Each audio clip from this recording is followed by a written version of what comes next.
y'all, we are going to do a video on LSDA, another LSDA video, yay! But we're going to do one on the difference between the 10B grade 3 locks, the OOG, called OOGs, and the 70 series locks, just in case anybody wants to know what the difference is between them. Let's take a look at them.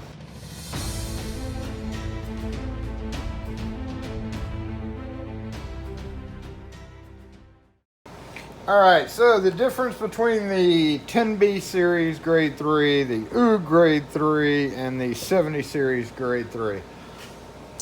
Basically what we have is two tubular style locks. Now tubular has the post that goes through the latch, and then one cylindrical. Cylindrical is a solid body that catches the latch and pulls it back. So slightly different 10 series locks. We're going to talk about some of the things that I like about them, some of the things I don't like about them, and we're going to start with the 10Bs. Let me get them all out of the box. Actually, I had to switch that 70 series because the one I had out was missing a latch. But instead of taking it out of the box off camera, I do want to show the one difference. So this is important for us locksmiths who have to carry locks in our vehicle. And I will go ahead and show you how they're boxed up, because that is important. The sturdiness of the box. Typically, I've done, organizing videos before, and they're standing up. Sometimes on product boxes, they separate right here, fall apart. This is important. You're sitting here thinking, who cares about packaging? If you carry locks in your truck, they're going to get tossed around, moved around as you're digging for some. They'll get pulled out, put back in. So it's actually kind of important, in our world anyway, to have a sturdier box that does not fall apart.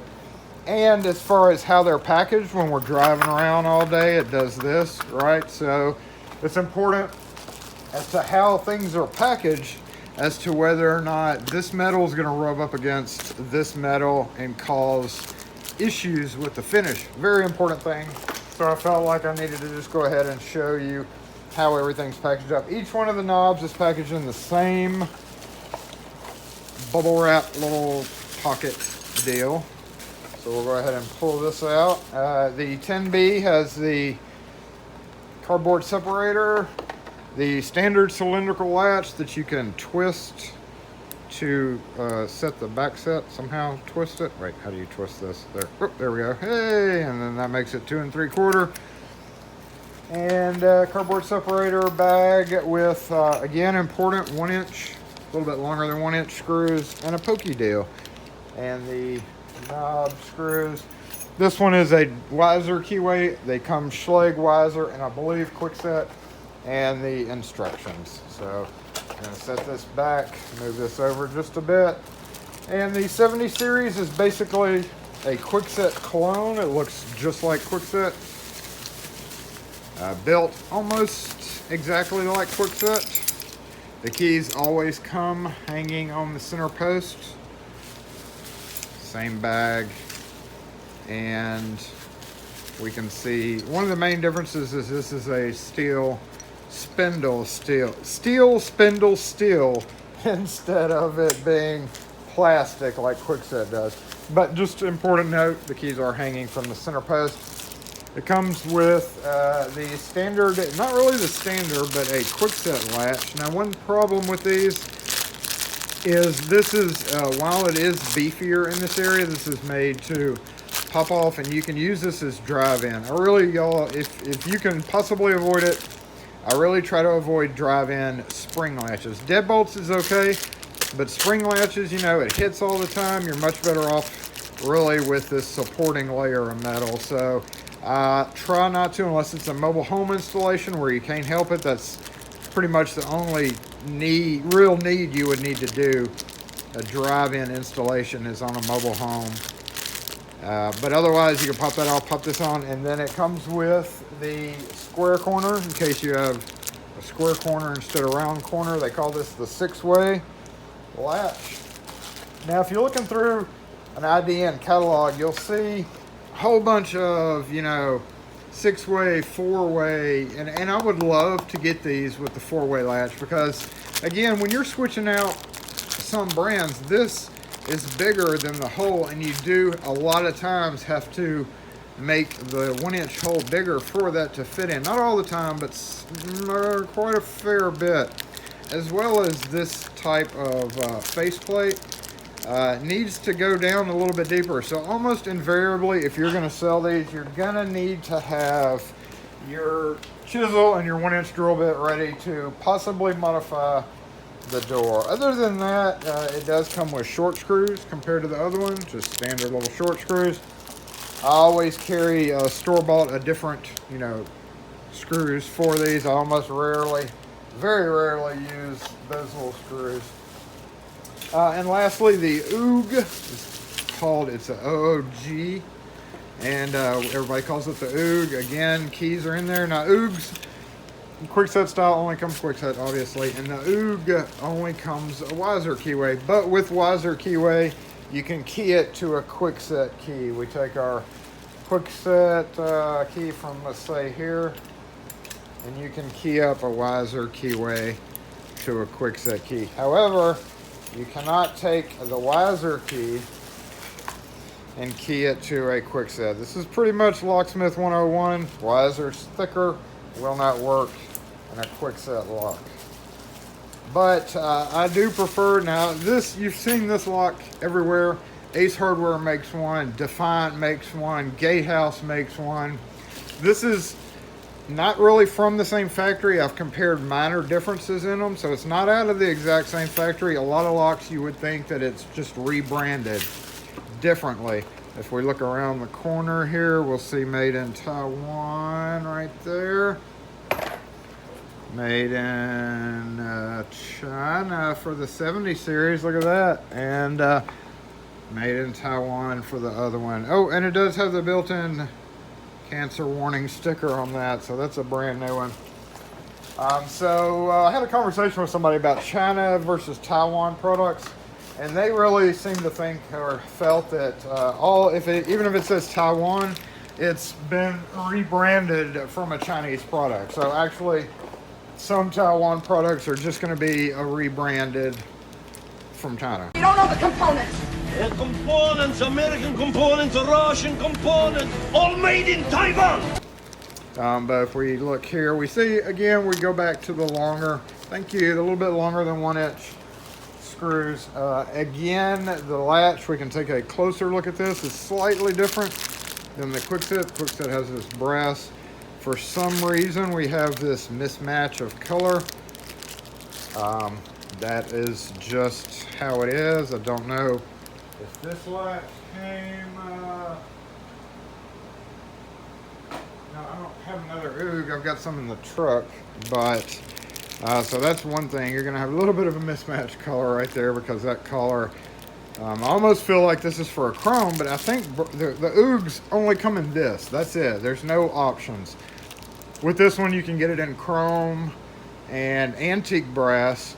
With the 10B, you can get it in Schlage and Wiser, and I think quickset, and as well chrome, I believe, bright brass, antique brass, and I think that's it. So kind of limited on color choice. This is seriously kind of the lowest grade of doorknob locks. I highly encourage you to purchase a better quality doorknob lock that's going to last.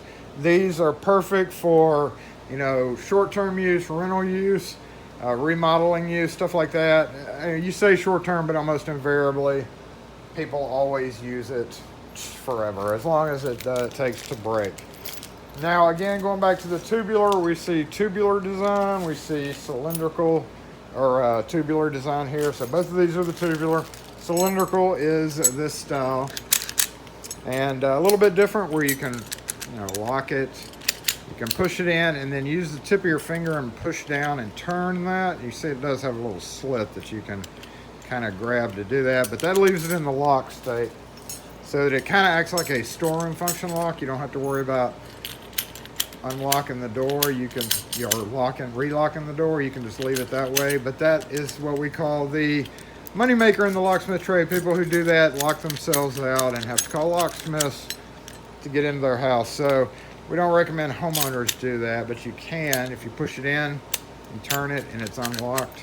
If you push it in and turn it, and then you walk out the door from the inside and then let go, it stays locked. It does not unlock. You have to do this to get it to unengage. One of the main things that I wish Acme would do with these is this rosette. I mean, look how seriously close that rosette is. This is the smallest rosette pretty much ever out of any lock, any residential lock.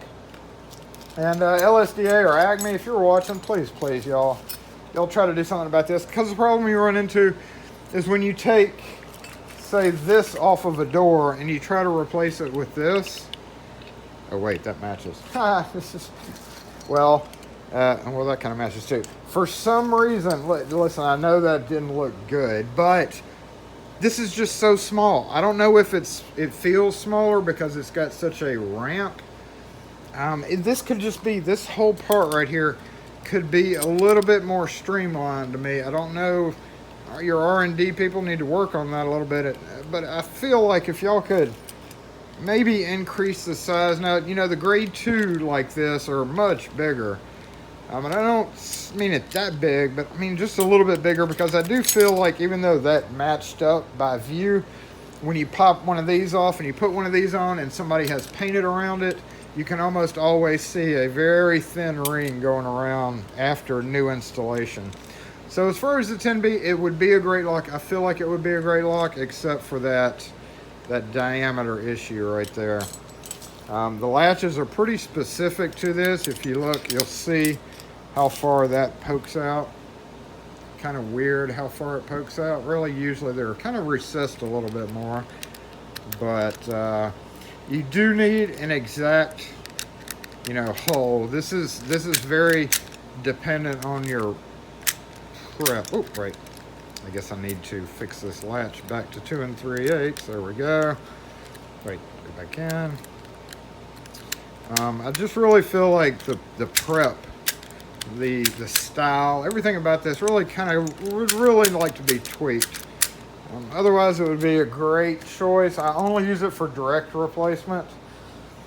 And this I use for replacing quickset. If you just have a plain old cheapie quickset, these are great for that. Again, my only beef is if you guys are going to put it in your catalog, I wish they would have the 4-way, because I would really order the 4-way latches. Wait, wrong latch. I would really order the 4-way version with the fixed back plate, because very rarely with knobs do I want to deal with this separate 2-piece thing.